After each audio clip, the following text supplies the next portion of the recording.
শারদাং দেবীং রামকৃষ্ণং জগদ্গুরুং পাদপদ্মে তয় শ্রুত্বা প্রণমামি মুহুর্মুহুঃ।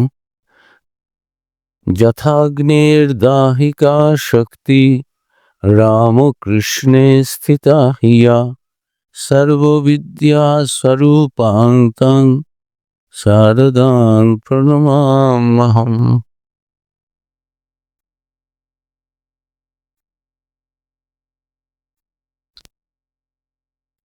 জননী সারদা দেবী ও জগৎগুরু রামকৃষ্ণের চরণ কমলে আশ্রয় লয়ে তাঁদের বারংবার প্রণাম করি। অগ্নির দাহিকা শক্তির মতো যে শক্তি রামকৃষ্ণে অবস্থিত, সেই সমস্ত বিদ্যা স্বরূপিণী সারদা দেবীকে আমরা বারবার প্রণাম করি। নমস্কার। রামকৃষ্ণ মিশন সারগাছিতে নতুন এই ইউটিউব চ্যানেলটি শুরু হয়েছে, তাই আমাকে বলা হয়েছে, আশ্রম অধ্যক্ষ অনুরোধ করেছেন, বলেছেন যে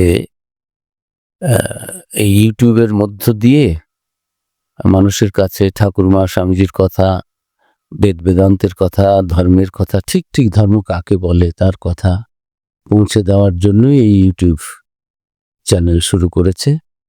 তা সেখানে ছোট ছোট করে যদি কিছু ঠাকুরমা স্বামীজি, অন্যান্য অবতার, ধর্ম, বেদ বেদান্ত সম্বন্ধে এগুলো আলোচনা হয়, তাহলে মানুষ উপকৃত হবেন।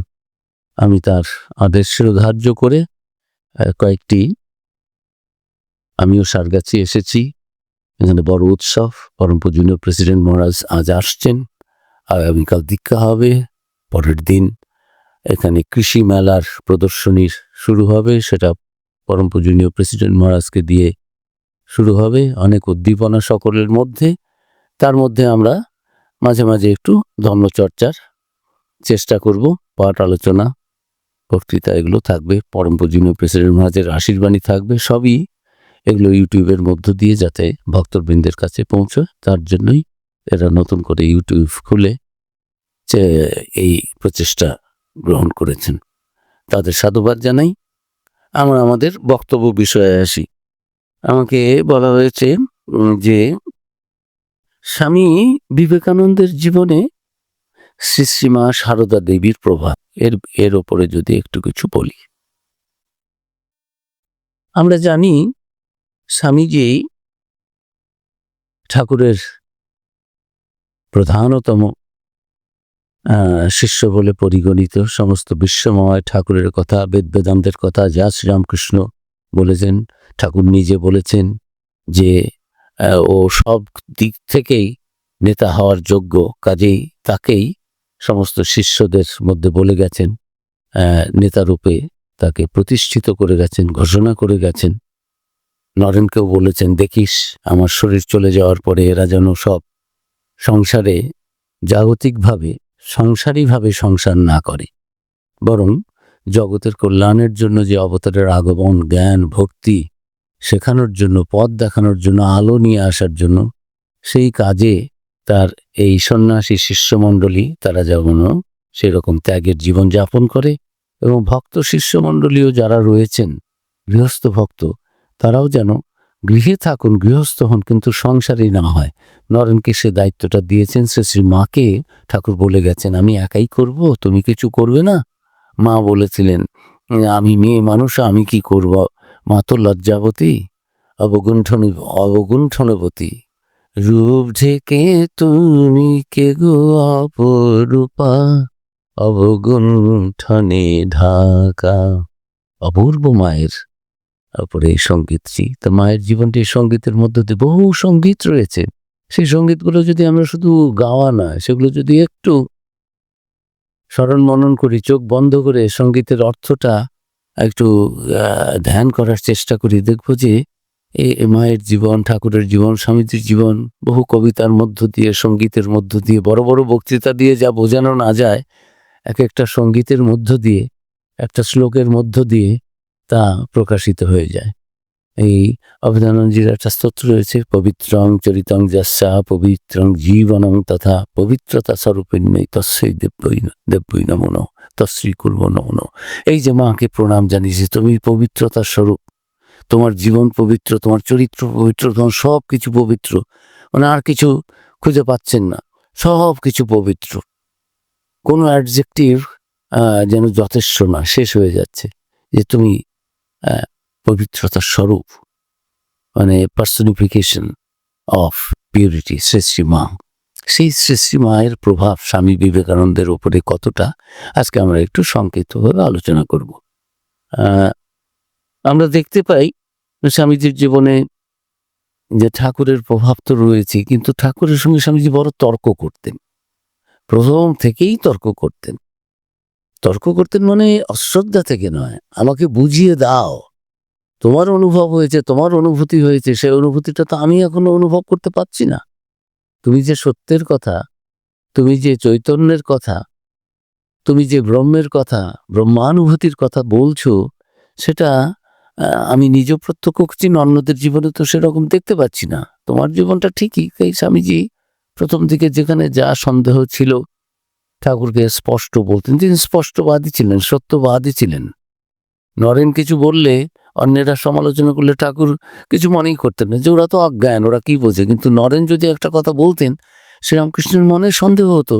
শিশুর মতো মার কাছে গিয়ে, মা জগজ্জননীর কাছে গিয়ে বলতেন, মা মুখ্য দেখে আমাকে সব ভুলিয়ে ভালিয়ে এই সমস্ত ভুলভাল দেখিয়ে দিয়েছিস, একটা দর্শন যদি আমার ভুল হয় তাহলে তো সবগুলো দর্শনই ভুল হতে পারে। নরেন বলছে এটা ঠিক নয়, ওটা ঠিক নয়, বিশ্বাস করছে না আমার এই দর্শনগুলো, এগুলো নাকি হয় না, এগুলো আমি স্বপ্নের মতো দেখছি, এগুলো আমি ঘোরের মতো দেখেছি। স্বামীজি ইংরেজিতে বলেছেন এগুলো হ্যালুসিনেশন, এগুলো আপনি সারা রাত দিন যে সারা রাত জেগে থাকেন তো ঘুম টুম হয় না, তাই ওই ঘুম না হলে যা হয় মানুষের, এই মাথার মধ্যে নানান রকমের এগুলো আসে, এগুলো আসল দর্শন ঠিক নয় আপনি যা বলছেন।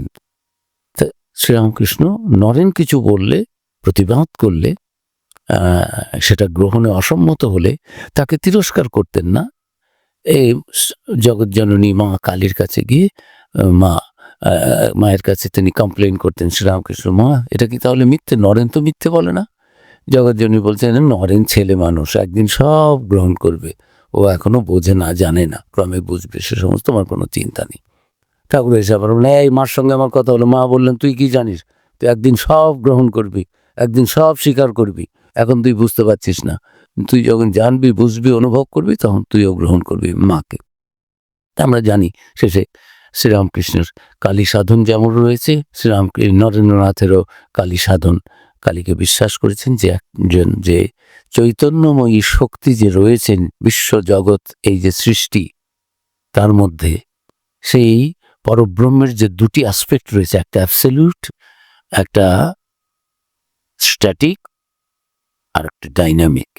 সেই ডাইনামিক অ্যাসপেক্টে যে শক্তি, এই বিশ্ব জগৎ সৃষ্টি হয়েছে, তং বৈষ্ণবী শক্তির অনন্ত বীর্যা বিশ্বস্য বীজং পরমাসি মায়া সম্মোহিতং দেবী সমস্তমেতৎ ত্বং বৈ প্রসন্না ভুবি মুক্তি হেতু। এই যে অপূর্ব সুন্দর শ্লোকের মধ্য দিয়ে যে সেই জগৎজননী, তুমি সেই আদি শক্তি, হ্যাঁ, তুমি সমস্ত জগৎকে যেন আচ্ছন্ন করে রেখেছো মায়া মোহ দিয়ে, মায়া আচ্ছন্ন আমরা হয়ে আছি সবাই। আবার তুমি যখন প্রপিশিয়েটেড, তুমি যখন আমাদের প্রতি কৃপা করো, খুশি হও, তোমাকে যখন আমরা সাধন, ভজন, পূজন, ভক্তি, শ্রদ্ধা, অর্ঘ্য দিয়ে তোমার মন, আমাদের মন যখন শুদ্ধ হয়, তোমার মনকে যখন আমরা জয় করতে পারি, তুমি যখন দেখো যে হ্যাঁ আমরা সত্যিই তোমাকে ভালোবাসি, তোমার প্রতি ভক্তি রয়েছে, জগতের জিনিসের প্রতি আমাদের আকর্ষণ নয়, তোমার দিকে আকর্ষণ, তুমি খুশি হয়ে তখন আমাদের মুক্তির দ্বার পর্যন্ত উন্মোচন করে দাও। স্বামী বিবেকানন্দের এই যে, তিনিই যে জগৎজননী, চণ্ডীতে এই সমস্ত শ্লোক রয়েছে এই মা সম্বন্ধে, বিশ্বজননী সম্বন্ধে কত রকম। আমি চণ্ডী থেকে দুটো শ্লোক পাঠ করছি। হেতু সমস্ত জগতাং ত্রিগুণাপি দোষৈন্য জ্ঞাসে হরিহরাদি অভ্যপারা। এই যে শ্লোকগুলো রয়েছে, যে এই জগতের তুমি হেতু, চণ্ডীতে বহু জায়গায় বলেছেন। সেই পরব্রহ্মই যখন ব্যক্ত, জগৎ বিশ্ব ব্রহ্মাণ্ড সেটাই তুমি। আমাদের ঠাকুরও বলতেন যে তোমাদের ব্রহ্ম এই আর যে শক্তি, এই এর মধ্যে কোনো পার্থক্য নেই। আমার মা হচ্ছেন সেই শক্তি। তোমরা যাকে ব্রহ্ম বলো, আমি তাকে কালী বলি। এটা যেন হাতের এপিঠ আর ওপিঠ, ওপরের দিকটাও হাত, নিচের দিকটাও একটা কয়েন, একটা যে আমরা যে মুদ্রা দেখি, মুদ্রার এপিঠ আর ওপিঠ। এক পিঠ হচ্ছে অ্যাবসলিউট ব্রহ্মন, স্ট্যাটিক অ্যাসপেক্ট, আর ডাইনামিক অ্যাসপেক্ট হচ্ছে এই জগৎ চরাচর, বিশ্ব চরাচর, যাকে আমরা শক্তি বলছি। ব্রহ্ম আর শক্তি অভেদ। তাই ওই যে শুরুতেই বললাম, যথাগ্নের দায়িকা শক্তি, আমাদের মাও যেন শ্রী শ্রী রামকৃষ্ণের শক্তির স্বরূপা। তার রামকৃষ্ণগত প্রাণা তন্নাম শ্রবণ প্রিয়াম তদ্ভাব রঞ্জিতাকারম জগন্মাতৃ, অপূর্ব তার ধ্যান মন্ত্রে রয়েছে, প্রণাম মন্ত্রে রয়েছে, অবিধানন্দজির স্তোত্রে রয়েছে, সারদা দেবীর যে আমরা প্রতিদিন প্রকৃতি পরমাম করি, অপূর্ব সমস্ত শ্লোকের মধ্য দিয়ে শ্রী শ্রী মাকে প্রকাশ করার চেষ্টা হয়েছে। কিন্তু প্রথমে এগুলো কেউ বুঝতে পারেননি। কিন্তু স্বামীজির প্রথম থেকেই স্বামীজির মায়ের প্রতি অপূর্ব গভীর শ্রদ্ধা, ভক্তি, ভালোবাসা, সেই জিনিসটি আমরা প্রথম দেখতে পাই স্বামীজির জীবনে। যে স্বামীজি শ্রী শ্রী মাকে নিয়ে কথা বলছেন, মা সম্বন্ধে আলোচনা করছেন, সেটা কখন? সেটা 1890 খ্রিস্টাব্দের 14ই ফেব্রুয়ারি। 1890-এর 14ই ফেব্রুয়ারিতে শ্রী শ্রী মা সম্বন্ধে স্বামীজির ডিরেক্ট কমেন্টস পাওয়া যাচ্ছে। গাজীপুর থেকে তিনি বলরাম বোসকে চিঠিতে বলছেন যে, আপনার চিঠিতে বুঝতে পারলাম গিরিশবাবু আর আপনার মধ্যে কিছু একটা মতানৈক্য হয়েছে, মতবিরোধ হয়েছে। ঝগড়াঝাটি নয়, ভালোবাসায়, মায়ের প্রতি ভক্তিতে ভালোবাসা, দুজনেই মাকে তাঁর কাছে রাখতে চাচ্ছেন। মা কার বাড়িতে থাকবেন, কোথায় থাকবেন, কতদিন থাকবেন, just they are trying to control Holy Mother's movement, আর where she will stay, where she will not। তো এইটা নিয়ে স্বামীজির মত চেয়েছে যে তুমি যা বলবে, ঠাকুর তো তোমাকেই প্রধান শিষ্য বলে ডিক্লেয়ার করে গেছেন, ঘোষণা করে গেছেন, আমরাও তোমাকে মানি সবাই। সন্ন্যাসী ছেলেরাও যেমন মানে, আমরা গৃহস্থ ছেলেরাও।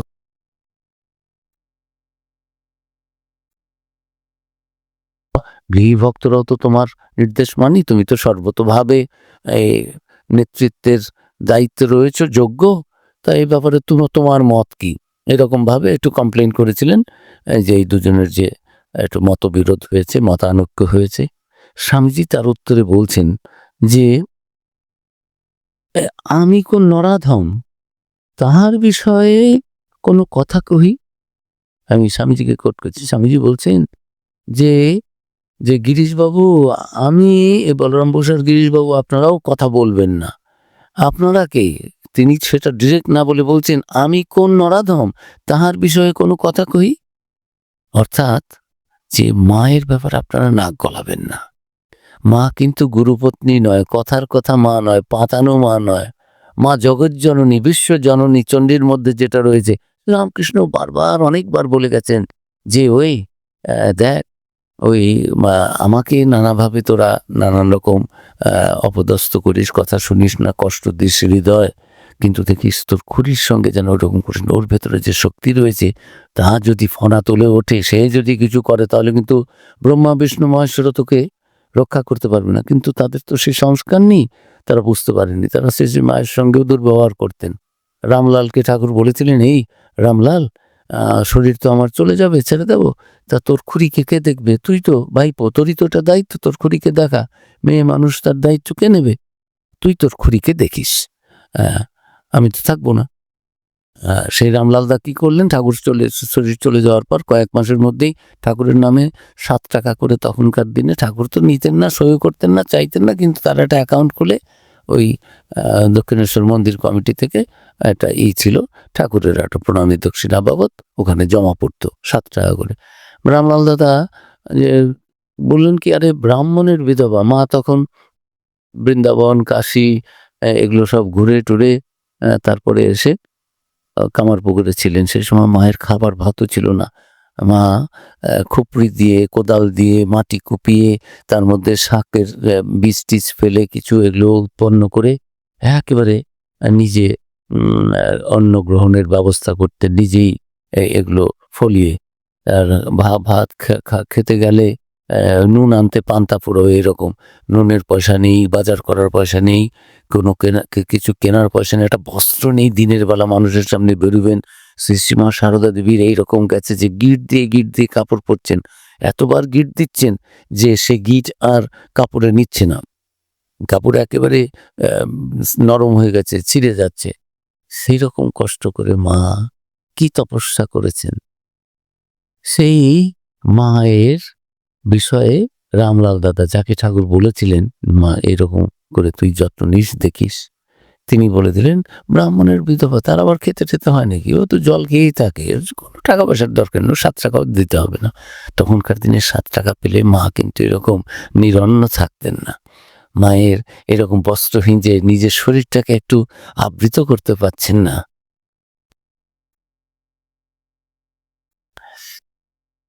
বলতে গেলে চোখে জল এসে যায় যে কি তপস্যা মা করেছেন। আমাদের অনেক ভক্তরা বলেন মহারাজ এই কষ্ট সেই কষ্ট। আমি বলি আমরা কি মার থেকেও বেশি কষ্ট পাচ্ছি? আপনারা সংসারে রয়েছেন, মার থেকে বেশি জ্বালা যন্ত্রণা দায় দায়িত্ব আপনাদের। মায়ের জীবনটা একটু দেখুন না, এত কষ্ট কিসের? মাও বলেছেন সবাই বলে কষ্ট যন্ত্রণা এত কি, আমিও তো সংসারে কই, আমি তো কিছু দেখতে পেলে সংসারে এত খারাপ, এত জ্বলে পড়ে সব মরছে কোথায়? ঠাকুর তার হৃদয়ে সেই আনন্দের ঘরটি, পূর্ণ ঘর যেন বসিয়ে দিয়েছেন। সেই 14 বছর বয়স থেকে বলেছেন ঠাকুরের সাথে যখন দেখা হয়েছে তখন থেকে স্বামী স্ত্রীর কি সম্পর্ক বলেছেন যে একটা ফুল দিয়েও আমাকে কখনো আঘাত করেনি। তা আমাদের ভক্তদের জীবন তো ওইরকম হবে, তাহলে তো সংসারে আনন্দ হবে। ঠাকুর বলেছেন স্বামী স্ত্রী ভাই বোনের মতো থাকবে, দুটো একটা সন্তান হয়ে যাওয়ার পরে। এই অপূর্ব সংসার জীবন, গৃহস্থ জীবনে থেকে কি করে ঈশ্বরের অনুভূতি নিয়ে জীবন ধারণ করা যায়, বাঁচা যায়, সেগুলো তো ঠাকুর দেখিয়ে গেছেন। এর জন্যই তো ঠাকুরের মায়ের আশা। নাহলে দুটো শরীর আসার কি দরকার ছিল? ঠাকুর যে সত্য উপলব্ধি করেছেন, স্বামীজি যে সত্য, বেদান্তের সত্য, দেবত্বের সত্য, আমাদের সকলের মধ্যে সেই দেবত্ব রয়েছে, আমাদের মধ্যে সকলের মধ্যে সেই ব্রহ্মের শক্তি রয়েছে, যেগুলো স্বামীজি সমস্ত বিশ্বময় বলে বেরিয়েছেন, সেগুলো শ্রীরামকৃষ্ণ উপলব্ধি করছেন, স্বামীজি উপলব্ধি করছেন। মা তো সেই শক্তির স্বরূপিণী, ব্রহ্মস্বরূপিণী, ব্রহ্মেরই শক্তি, শক্তি আর ব্রহ্ম অভয়। সেই শক্তি নিজে সংসারে থেকে এই সকলের মতো জীবন যাপন করে কি সাধারণ জীবন, আটপৌরে জীবন। আহা! সেই মায়ের জীবন যদি আমাদের ভক্তরা একটু গ্রহণ করেন, দেখবেন যে কি মা, আমাদের মনে এত কষ্ট হবে কেন? আমরা ঠাকুর মাকে কেন্দ্র করে আমাদের জীবন গঠন করব। এই সাধুদের তো আমাদের জঙ্গলে থাকার কথা, আমাদের এই মঠ মন্দির আশ্রম এগুলো করা কেন? এত সেবা যজ্ঞ এগুলো করা কেন?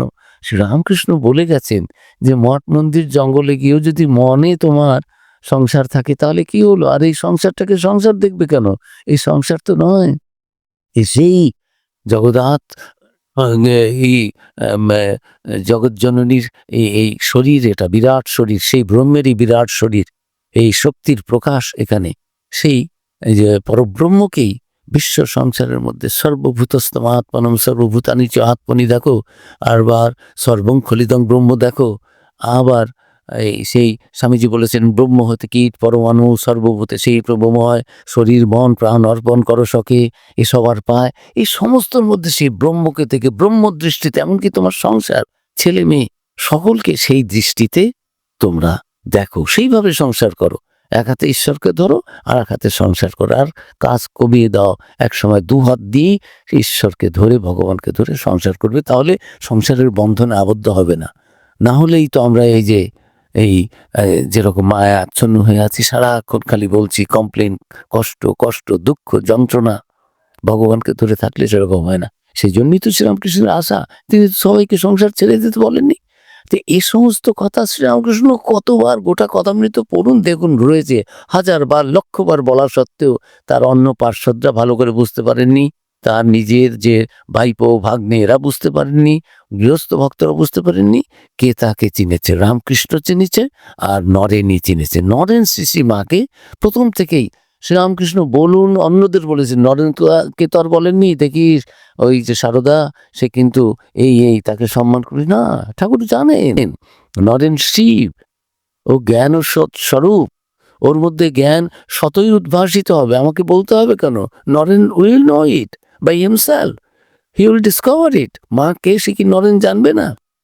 নরেন চিনেছে, তাই প্রথম থেকেই বলছে তিনি জগৎজননী। তিনি যদি আপনার ও বাড়িতে থেকে থাকেন, তিনি গুরুপত্নী নয়, সাধারণ মা নয়, কথার কথা মা নয়, পাতানো মা নয়। মা নিজে পরে বলেছেন, গিরিশ এত ভক্ত কিন্তু মাকে চিনতেন না।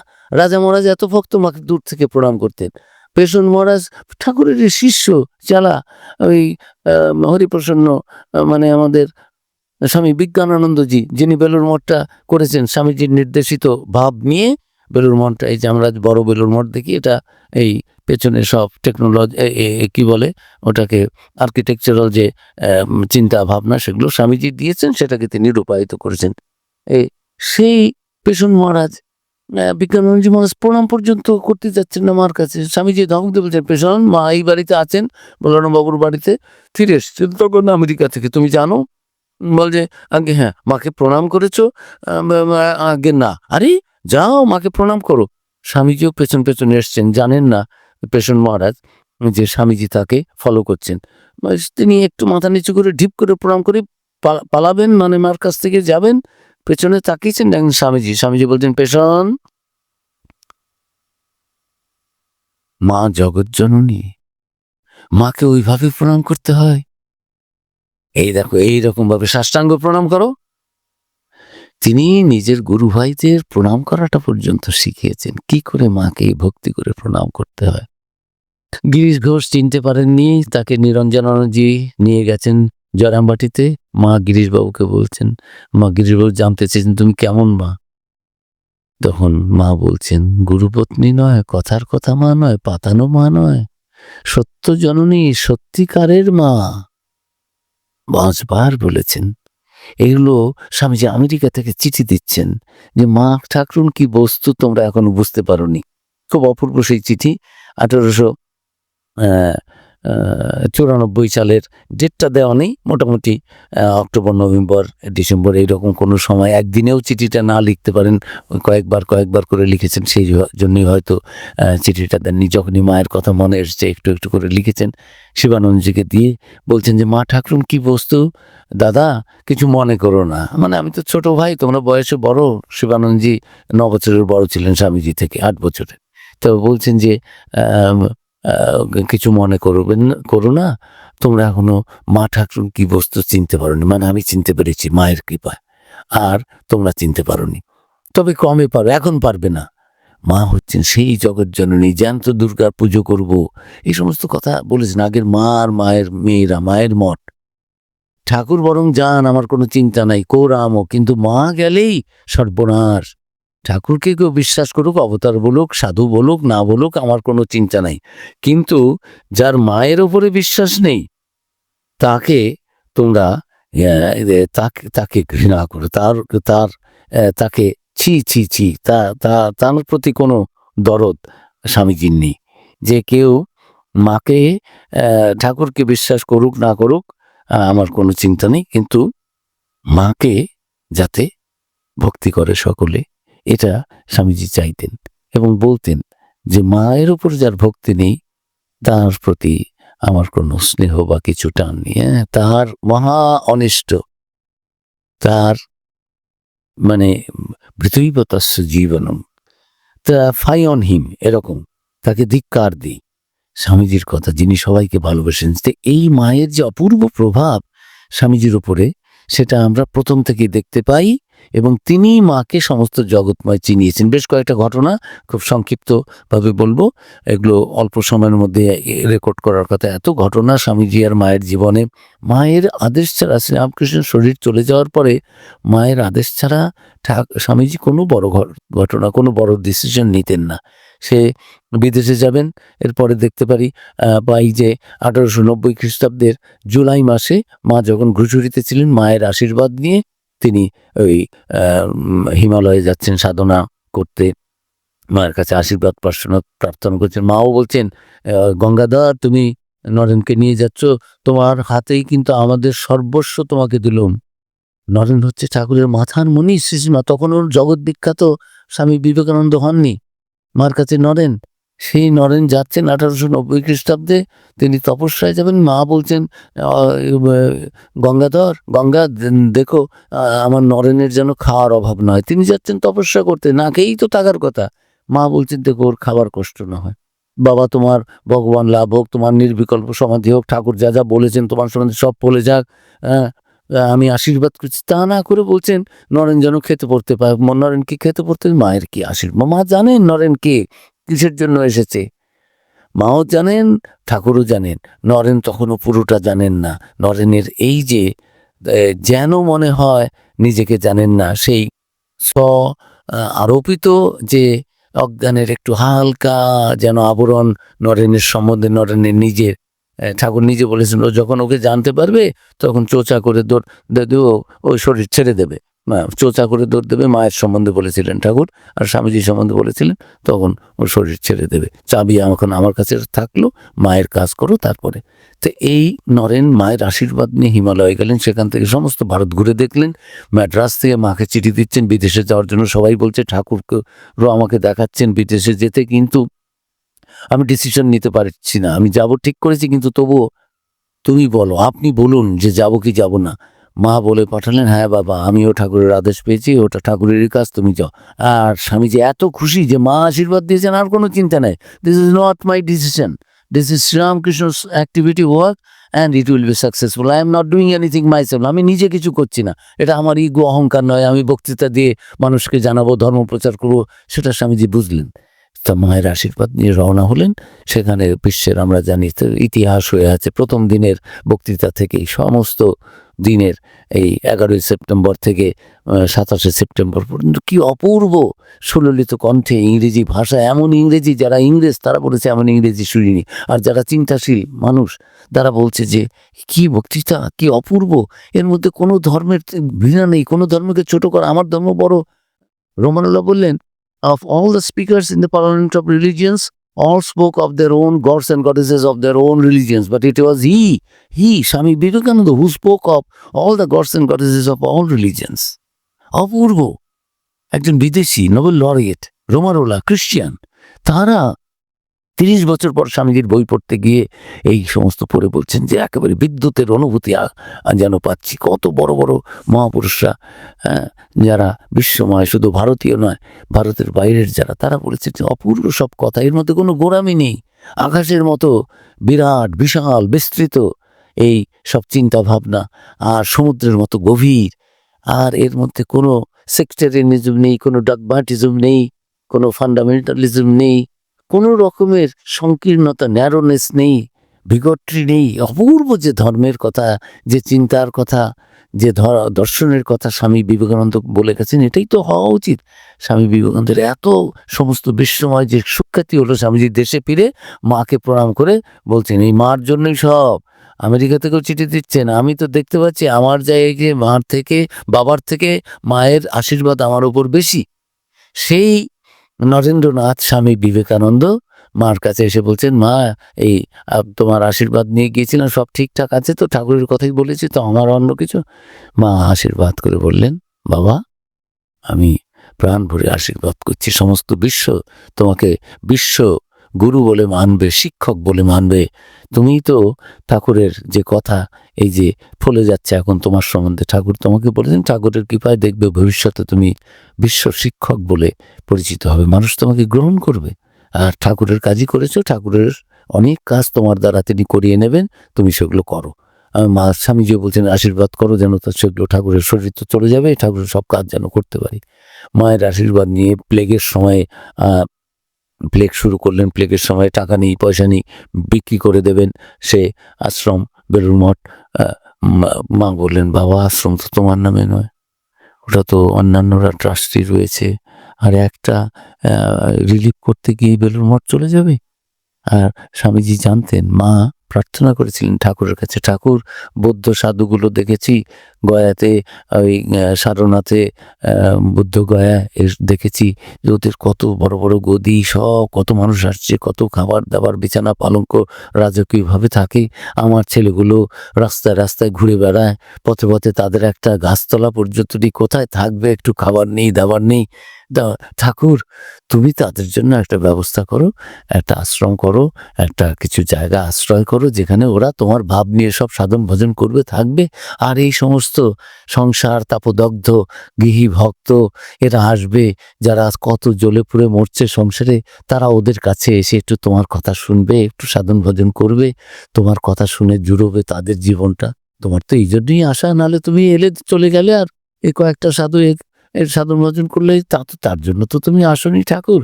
ওদের একটা আশ্রয় করতে স্বামীজি জানতেন। সবাই বলে স্বামীজি বেলুড় মঠ করেছে, স্বামী বেলুড় মঠ মা করেছেন। রামকৃষ্ণ সংঘ ঠাকুর সবার হাতে গেরুয়া দিয়ে সবাইকে সাধু করে সন্ন্যাসী করে গেছেন। পরে বিরজাহম করে স্বামীজি এগুলো সব করেছেন, রামকৃষ্ণ মিশন করেছেন। ফার্স্ট মে 1897 বিদেশ থেকে ফিরে রামকৃষ্ণ মিশন সোসাইটি প্রতিষ্ঠা করে মাকে তাও বলে দিলেন, মা আমাদের সঙ্গ জননী, মাকে কি তোমরা গুরুপত্নী ভাবো? হ্যাঁ, তোমরা কি ভাবে? Do you consider Sri Ma as our গুরুপত্নী because she is the wife of Sri Ramakrishna? No, my brothers, she is our Sangha Janani. আমাদের সঙ্ঘের মা জননী। শি ইজ দ্য সাস্টেইনার, সঙ্ঘের রক্ষাকর্তা। She is the protectress of the Sangha that we are set to establish. Swami Vivekananda মাকে সঙ্ঘ জননী করেছেন। কোনো বিশ্বে পাওয়া যাবে না কোনো পুরুষদের সাধুদের সংঘ রয়েছে, সেখানে একজন নারী তার নেতৃত্ব দেবেন, তার আদেশে সব চলবে পুরুষ শাসিত সমাজে। কোনো সন্ন্যাসীর সঙ্গে ন ভূত ন ভবিষ্যতি। শ্রীরামকৃষ্ণের এই যে মাতৃভাবে সাধন, মাতৃভাব প্রচার, সেই স্ত্রী গুরু গ্রহণ, মাও বলেছেন আমাকে সব অবতারে আগে শক্তিরা চলে গেছে, তাহলে তোমাকে এতদিন রেখেছেন কেন মা? ওই যে ঠাকুর জগতে মাতৃভাব প্রচারের জন্য আমাকে রেখেছেন, সেই জন্য আমাকে ঠাকুর চলে যাওয়ার পরেও ঠাকুরের নাম দিতে হচ্ছে সবাইকে। কতজনকে দীর্ঘ 34 বছর মা এই ঠাকুরের কথা ভাব, এই আধ্যাত্মিক জ্ঞান দিয়ে জগতের কত দেশি বিদেশি ভক্তদের, কত ভাষাভাষীদের তিনি এই জ্ঞানের আলো এনেছেন, মুক্তির আলো এনেছেন, শুদ্ধা ভক্তি দিয়েছেন, শুদ্ধ জ্ঞান দিয়েছেন, তাদের মনুষ্য জীবন সার্থক করেছেন এই জগৎ জননী মা শারদা দেবী। তা যাই হোক, স্বামীজির যে অপূর্ব ভক্তি, প্রতি ব্যাপারে শ্রী শ্রী মায়ের প্রভাব স্বামীজির জীবনের প্রতিটি বড় বড় কাজে তিনি ডিসিশন নেন। যেখানেই তার মনে খটকা হয়েছে, বিদেশে যাওয়া হোক, ধর্ম প্রচার করা হোক, বেদান্ত প্রচার করা হোক, ফিরে আসা হোক, এই যে বিদেশিনীদের এনে সাদা মানুষদের নিবেদিতাকে সঙ্গে সঙ্গে রেখে এই নিবেদিতা স্কুল টুল স্থাপন করা, এ সমস্ত মায়ের অ্যাপ্রুভাল নিয়ে সব করেছেন। মা বলছেন না, সব ঠিক আছে, নরেন যা করেছে নিয়ম কানুন, এই যে সঙ্গের সেবা কাজ একটা রয়েছে, ওটা সেবা তোনার পুজো, ওটা সবাইকে করতে হবে। আর এই নারী মঠও একটা আলাদা করে হবে, সেগুলো সব মাকে কেন্দ্র করে তারা আবার সব জগতে নতুন নতুন গার্গী মৈত্রেয়ী আসবে। স্বামীজির চিন্তাধারাগুলো সব মায়ের অনুমোদিত এবং মায়ের আদেশ দ্বারা, চিন্তা দ্বারা, অর্ডার দ্বারা প্রভাবিত। যদি কোনো ডিসিশন, দুর্গাপুজো করবেন, মা বললেন হ্যাঁ করো, বললেন বলি এমন দেবো যে গঙ্গার জল লাল হয়ে যাবে, হিন্দুরা ভারতীয়রা একটু দেখুক, একটু মনে সাহস আসুক, নাহলে বিদেশির সঙ্গে যুদ্ধ করে কি করে দেশকে স্বাধীন করবে? ওদের ভেতরের শক্তিকে জাগাতে হবে তো। সেই জন্যই তো শক্তির উপাসনা, মা কালীর উপাসনা, মা দুর্গার উপাসনা। এত বলি দেব, এই নরবলি, এই পশু বলি দেওয়া মানে কি? পশু মানে আমাদের ভেতরে যে পশুত্ব রয়েছে, অসুরত্ব রয়েছে, সেটা নাশ করে দেবত্বে উন্নীত হওয়া, দেবত্ব প্রকাশ করা। Religion is the manifestation of the divinity already in man. এই সমস্ত কথা স্বামীজি বলেছেন, সেই জন্যই এত বলি দেব। মা বললেন না বাবা, তোমরা অভয়ং সর্বভূতেভ্য, তোমরা সন্ন্যাসী, তো তোমরা ওত নিয়েছো, তোমরা প্লেজ নিয়েছো, তোমরা কারো প্রাণহানি করবে না, সবাই তোমাদের কাছে অভয় পাবে। কাজেই তোমরা বলিটা দিও না। খালি বলি বাদ দিয়ে দিলেন। মা যেটা বলছেন স্বামীজি সেটাই। কোনো বড় ডিসিশনে বেলুড় মঠ বিক্রি হলো না, দুর্গাপূজা হবে, দুর্গাপূজা বলি হবে না, বিদেশে যাব, হ্যাঁ এই মেয়েদেরও একটা কাজের জন্য একটা নারীদের সংগঠন থাকবে, একটা সারদা মঠ হবে, এইরকম যাকে কেন্দ্র করে মায়েরা মেয়েরা জয়েন করবে, যারা শুদ্ধ জীবন যাপন করতে চায় তাদেরও একটা পথ থাকবে। সবাইকে কেন এই পুরুষের ঘরণী হয়ে জীবন যাপন করতে হবে? সবাইকে কেন সংসারী হতে হবে? সবাইকে কেন গৃহী হতে হবে? সবাইকে সাধু সন্ন্যাসিনীও হতে হবে না, সাধু ব্রহ্মচারিণীও হতে হবে না, আবার সবাইকে গৃহস্থ হতে হবে না। যে যেমন ভাবে পারে যেখানে আছে সেখান থেকে ঠাকুর মায়ের ভাব নিয়ে তাদের জীবনকে উন্নত করবে, পবিত্র করবে, মনুষ্য জীবন সার্থক করে মুক্ত হয়ে বেরিয়ে যাবে। তা এইসব বড় বড় ডিসিশন আমরা দেখি যে মায়ের আদেশ নিয়ে তিনি করেছেন এবং মায়ের সঙ্গে পরামর্শ করেছেন যেখানে হয়েছে, কোনো খটকা লেগেছে বা কোনো অন্য ভাইয়েরা গুরু ভাইরা প্রতিবাদ করেছে বা বুঝতে চায়নি সেটা। তা মায়ের কথা মতোই এগুলো সব করেছেন। মাও জানতেন নরেন হচ্ছে ঠাকুরের মাথার মণি। ভক্তরা কিছু কিছু কয়েকজন, নরেনের শরীর চলে গেছে 1902-এ। তারপরে স্বামীজির ছবিও তারা ঠাকুরের আসনে ঠাকুর মাকে বসিয়েছেন, তার পায়ের নিচে, ঠাকুরের পায়ের নিচে নরেনকে বসিয়ে পুজো করছে। তো অনেক ভক্ত বলছে নরেন তো আমাদের গুরু ভাই, সে ঠাকুরের সাথে গুরুর সঙ্গে একসঙ্গে কি করে নরেনের পুজো হবে? স্বামীজি বিরাট কাজ করেছেন, সব ঠিক আছে, তিনি ব্রহ্মজ্ঞানী, তিনি জগৎকে এই জ্ঞানের আলো দিয়েছেন, বেদান্ত প্রচার করেছেন, ঠাকুরের ভাব প্রচার করেন, সব ঠিক। কিন্তু ঠাকুরের সন্ত নন, ঠাকুরের শিষ্য। ঠাকুরের পায়ের নিচে বসিয়ে একসঙ্গে প্রণাম পুজো করা যায়, তাকে ঠাকুরের সঙ্গে বসবে কেন? তা মার কাছে কমপ্লেন এসেছে, মা এরকম কেউ কেউ পুজো করছে, এটা কি ঠিক? মা বলছেন না, এ তো ঠিক না। বললো হ্যাঁ, আমরাও তাই বলেছিলাম যে গুরুর সাথে ঠাকুরের সঙ্গে কি করে নরেনের পুজো হয়? পায়ের কাছে বসিয়ে, নরেনকে আলাদা বসিয়ে কোথাও রাখুক, ঠাকুরের আসনে কেন বসাবে? মা বললেন হ্যাঁ ঠিক, এই জন্য যে ঠাকুর থাকলে নরেনকে মাথায় রাখতেন, তোমরা পায়ে বসিয়েছো তো, ওইটা ভুল। তখন সবাই বুঝতে পারলো নরেনকে। মায়ের এই অপূর্ব আশীর্বাদ স্বামীজির উপরে সবসময় ছিল, প্রভাব ছিল। আর মায়ের প্রতিটি কথাও যেন স্বামীজি বিদেশ থেকে চিঠি দিচ্ছেন, আচ্ছা তোমরা নানা খবর দাও, মায়ের খবর দিচ্ছ না কেন? I am not interested in other activities or other news of information, all this things. আমি ওগুলোতে ইন্টারেস্টেড নই।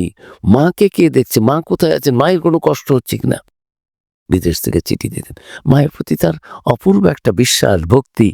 আর শাস্ত্রেও আছে, ওরে কুশীল করিস কি গৌরব, ধরা না দিলে কি পারিস ধরিতে? মা কৃপা করে যদি নরেনের এই জ্ঞানচক্ষু খুলে না দিতেন, দিব্য চক্ষু, তাহলে কি নরেন বুঝতে পারতেন?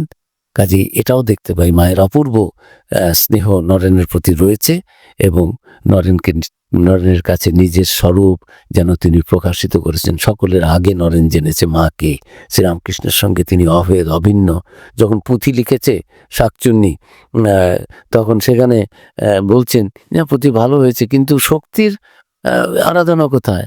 হ্যাঁ, তখন পুঁথিতে যোগ হলো রামকৃষ্ণ এর সঙ্গে সারদা দেবী ভক্তিদাত্রী, তার একসঙ্গে সেই পুঁথির মধ্যে শ্লোকে সেটা সংযোজিত হলো ঠাকুরের সঙ্গে। মায়েরও তার মধ্যে স্তব রয়েছে, স্তুতি রয়েছে। আর স্বামীজিও বলেছেন, একটা কবিতা বলেছেন, দাস তব দোহকার নমিতব পদে, যে তোমাদের দুজনের দাস। হ্যাঁ, মা সম্বন্ধে অম্বাস্তোত্র একটা লিখেছেন যে তুমি হাতে ধরে নিয়ে যাচ্ছ সারা জীবন, নানা জায়গায় ঘুরে ফিরে আমাকে অনেক কষ্টের মধ্য দিয়ে তুমি আমাকে পারফেকশনে তুলে দিয়েছ। আমি জানি হারি জিতি, সেটা সফলে অফলে, অফল হই সফল হই বিফল হই, সেটা কোনো বড় কথা নাই। সেই অম্বাস্তোত্রমে স্বামীজি অপূর্ব সুন্দর সেই স্তোত্রটি, কাতং শুহে শিব করে সুখ দুঃখ হস্তে, শেষের শ্লোকটায় গিয়ে বলেছেন যে ইয়ামাং চিরায় বিনয়তি দুঃখ মার্গই আসিদ্ধিত স্বকলিত ললিত বিলাসই, ইয়ামে মতিং সুবিদধে সততং ধরন্যাং সাম্বা শিবা মমগতি সফলে অফলে। বা সফল হই আর অফল হই মা, ওটা আমার কোনো ব্যাপারই নয়। তোমার চরণে আমার মতি থাকলেই হলো, তোমার চরণে আমার আশ্রয় থাকলেই হলো, তুমি আমার সব। শরীর চলে যাওয়ার আগে স্বামীজি একবার মাকে প্রণাম করতে গেছেন, মাকে প্রণাম করে বলছেন, মা জানি তোমার কৃপায় ভবিষ্যতে অনেক শত শত নরেনের জন্ম হবে, হাজারো হাজারো লাখো বিবেকানন্দের আবির্ভাব হবে, কিন্তু মা এও জানি, তোমার কৃপায় এও জানি, তোমার মতো মা ওই একটি, কি অপূর্ব ভাষায় মায়ের প্রতি তার শ্রদ্ধা আজীবন নিবেদন করেছেন। কখনো কোথাও কোনো সংশয় নেই যে মাই যে সেই জগৎ জননী, সেই যে দেবী প্রপন্নার্তি হরে প্রসীদ প্রসীদ মাতর জগত অখিলস্য প্রসীদ বিশ্বেশ্বরী পাহি বিশ্বম তং বই বিশ্বেশ্বরী ত্বমীশ্বরী দেবী চরাচরস্য আধার ভূতা জগতস্তমিকা। এই যে সব স্তোত্র রয়েছে, চণ্ডীতে রয়েছে, এর অর্থ আমরা তো বুঝতে পারি না। এগুলো সেই হে ভক্ত দুঃখ হারিণী দেবী, তুমি প্রসন্ন হও, হে অখিল বিশ্ব জননী তুমি প্রসন্ন হও, হে বিশ্বেশ্বরী তুমি প্রসন্ন হও, এই জগৎ পরিপালন করো হে দেবী, তুমি এই চরাচর জগতের অধীশ্বরী, হে অলঙ্গ বীর্যা তুমি ধরিত্রী রূপে বিরাজিতা বলিয়া একাকিনী এই জগতের আশ্রয় স্বরূপা, তুমি জলরাশির রূপে অবস্থিতা, তুমি সমস্ত জগতের পরিপুষ্টি করছো, তুমি বিশ্বের মূল কারণ, অনন্ত সুখ তুমি, এই সমস্ত কথা, তুমি নিখিল জগতের সমস্ত বিদ্যা পবিত্রতা, তুমি জননী রূপা, সমস্ত বিশ্বকে তুমি পরিব্যাপ্ত করেছি। এই যে স্তব স্তুতি নানানটা রয়েছে, এগুলো চণ্ডীতে আমরা দেখতে পাই। এগুলো অপূর্ব সেই এই ভাবগুলো স্বামীজির জীবনে আমরা দেখতে পাই মায়েরই কৃপায়। তার কারণ তার কৃপা ছাড়া তাকে জানা যায় না। আমাদের শাস্ত্র তো তাই বলেছে যে কি করে তাকে জানা যেতে পারে। ও উপনিষদেও আছে যমে বৈশ বৃণতে তেন লভ্য, তিনি কৃপা করে সেই পরমাত্মা পরব্রহ্ম যার প্রতি কৃপা করে যাকে তিনি নির্ধারণ করেন, নির্বাচন করেন, তার কাছেই তিনি প্রকাশিত হন। সাধন ভজন করে তাকে পাওয়া যায় না। এই মাকেও এমনি পাওয়া যায় না। মাকে একজন জিজ্ঞেস করেছে, মা তোমাকে কি জপ করে, ভগবানের জপ করে পাওয়া যায়? না বাবা। ধ্যান করে পাওয়া যায়? না বাবা। তাহলে কি করে পাওয়া যায়? পাওয়া যায় না। পাওয়া যায় বাবা। কি করে? তাঁর কৃপা হলে। ঈশ্বরের কৃপা না হলে ঈশ্বরকে দর্শন করা যায় না, অনুভব করা যায় না। উপনিষদে রয়েছে ব্রহ্মের কৃপা না হলে ব্রহ্মকে জানা যায় না, অনুভব করা যায় না। তার কৃপাতেই গঙ্গা জলেই গঙ্গা পুজো। সেই অপূর্ব স্নেহ মায়েরও যেন সন্তানের প্রতি একেবারে সর্বদা ঝরে ঝরে পড়েছে এবং প্রতি ক্ষেত্রে তাকে প্রোটেকশন দিয়েছে, রক্ষা করেছে। মায়ের স্নেহ, মায়ের কৃপা স্বামীজির উপরে। স্বামীজির ওই অগাধ ভক্তি শ্রীরামকৃষ্ণের সঙ্গে, শ্রীরামকৃষ্ণ থেকে কম বেশি বলবো না, বরং নিজেই বলেছেন মায়ের স্নেহ আমার প্রতি বাবার থেকে 1000 গুণ বেশি। তার স্নেহেই আমার সব কিছু। এই অপূর্ব মাতৃভক্তি আর এই অপূর্ব মাতৃস্নেহ, মায়ের প্রভাব স্বামীজির জীবনে। আরও বহু ঘটনা রয়েছে, আজ সময় নেই, আজ এখানে শেষ করি। অনেকটা সময় হয়ে গেছে। মায়ের কৃপায় কৃপাঙ্কুরু মহাদেবী সুতেষু প্রণতেষু চ চরণাশ্রয় দানেন কৃপাময়ী নমস্তুতে। আমাদের তোমার কাছে প্রণত যারা আশ্রয় গ্রহণ করেছে, তোমার তোমার কাছে শরণাগত, তোমার শরণ যারা চাচ্ছে, সেই সব সন্তানদের তুমি আশ্রয় দাও, রক্ষা করো হে জননী। তোমার কৃপায় তোমাকে যেন এই জীবনে অনুভব করতে পারি, বুঝতে পারি, হৃদয়ে যেন অনুভব করতে পারি। যেরকম একটা স্তোত্রে বলেছেন আমাদের অবেদানন্দজি মহারাজের একটা অপূর্ব স্তোত্র রয়েছে, শ্রীরামকৃষ্ণ শ্রী সারদা দেবী অষ্টকম। সেখানে প্রতি স্তোত্রের শেষে গিয়ে বলছেন মাতর বিরাজ সততং মমরিচ্ছর। শুরু হয়েছে দেবী প্রসন্ন বদনে করুণাবতারে দিব্যোজ্জ্বল দ্যুতিময়ী ত্রিজগজ্জনিত্রী কল্যাণকারিণী বরা ভয়দানশীলে। প্রতি শ্লোকের শেষে লাইনটা মাতর বিরাজ সততং মম হৃৎসরোজে, আমার হৃদয় কমলে হে মা, হে জগজ্জননী, তুমি সর্বদা প্রতিষ্ঠিতা থাকো, অবস্থান করো।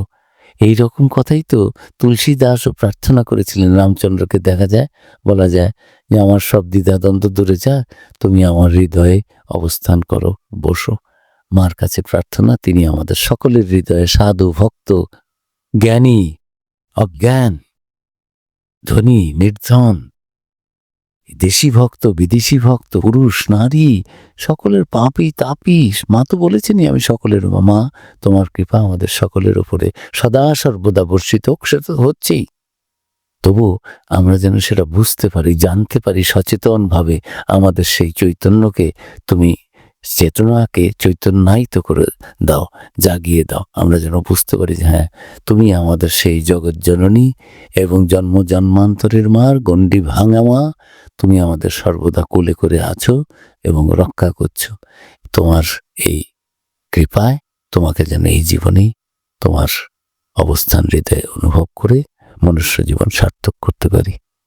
ওম শান্তি শান্তি শান্তি। হরি ওম তৎসৎ। শ্রীরামকৃষ্ণ অর্পণমস্তু।